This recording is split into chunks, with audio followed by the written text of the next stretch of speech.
Joining me now, Sheriff Thaddeus Cleveland from Terrell County, Texas.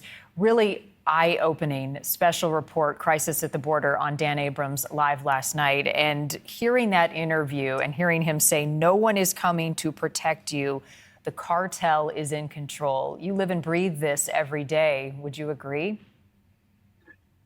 Howdy, Marni. Thank you for having me back. And first, let me just say thank you all for continuing the coverage that NewsNation does. I can speak from watching all the news about the border. Nobody does it better than you guys. And that special last night was great. But get to your question. In a lot of places, he is right. Everything he spoke about is truthful. Look, I spent 26 years in the United States Border Patrol. I know the ins and outs. And I can tell you, being the sheriff in Terrell County, we're going to respond to you.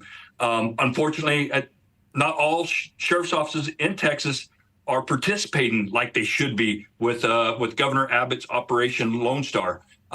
We're funded. This individual mentioned many offices are being defunded. That's accurate in some locations, but I can tell you, thanks to Governor Abbott, thanks to Michael Banks, who are working their tails off to protect Texas, Texans, and Americans, we're better funded than we've ever been. What do you make of his concerns that agents are in danger, that they're more fearful of losing their jobs for speaking out and saying what they're experiencing than they are afraid of the cartel? What we have seen under this administration has been a lack of transparency along the border. Look, when I was in the Border Patrol under President Clinton, to Bush, to Obama, and to Trump, we always had the ability to give ride-alongs, to show people what we do as Border Patrol agents. All of those four administrations lent to a safer and more secure border. All of those administrations, again, allowed agents to get out and speak in the media, with the oversight of our OPA, Office of Public Affairs. This administration has completely limited Border Patrol agents from having that voice, limited our leadership from having that voice, have completely taken that voice over from DHS. And that's, they're fearful to get out and speak because they're afraid of some sort of retributive reaction from this administration. One other thing, Sheriff, that stood out to me in watching the special was the level of activity along the border in so many of these towns, counties, and communities that, stops on the highway of trucks that may have migrants or crossing through the border fence. I mean, it seems as though there's always a scene to get to hurry to follow. Has that been your experience in your county, and does it come down to manpower? 100% comes down to manpower. And what that special showed, and really, if you could put a reporter at every Border Patrol station or a correspondent, or at least one in every sector, there is something going on along this border 24/7. Our county, over the last 3 years, we've had a significant increase to a point, our highest watermark for a year, which was fiscal year 2022, 418% increase in illegal alien apprehensions. Gotaways were very similar. There is always something going on. We're getting kind of back towards a little bit of slowness, but right before this presidential election, I predict us seeing more activity. We saw it before the last election, and the reason is people are getting the feeling that President Trump's going to be elected, and they have the feeling they need to get here in the United States before he takes over, because once he does, we're going to get back to that ability to allow our Border Patrol agents to secure our border. Well, I hope that's not right, but there is some truth to it. You heard that agent on the border talk about the gotaways and that the ones who are getting away are often smarter. They know what they're doing.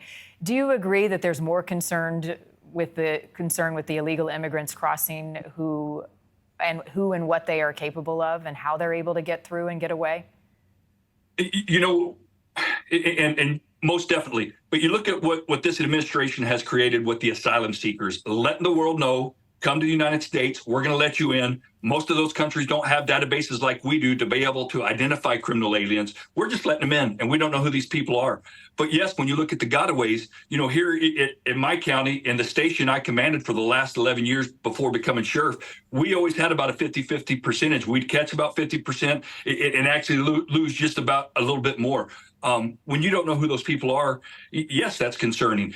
But equally, if not more, of those we're allowing in. And I must say again that right now we'll let anybody from around the world into this country unless you're from Mexico. If you're from Mexico, we still send you back.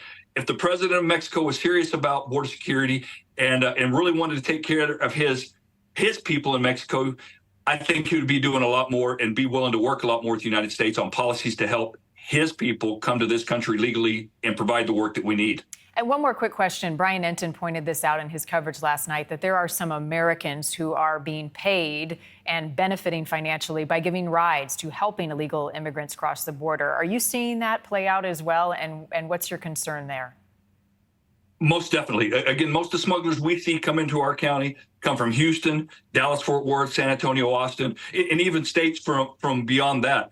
But they're lured by money. You know, it's easy money. That we have drivers that will get paid $1,000 per person. So if they pick up a group of 11, they're looking at $11,000. That's huge money. So it's very convincing, and people that come down and do it, they may be successful 2 or 3 times, maybe even more. But at some point, they're going to get caught. And if they get caught in my county, we're going to set them up for prosecution for smuggling illegal aliens. Well, we will continue to highlight this issue as we have done. Sheriff Thaddeus Cleveland, as always, thanks for being generous with your time. Thank you, Marty. God bless you.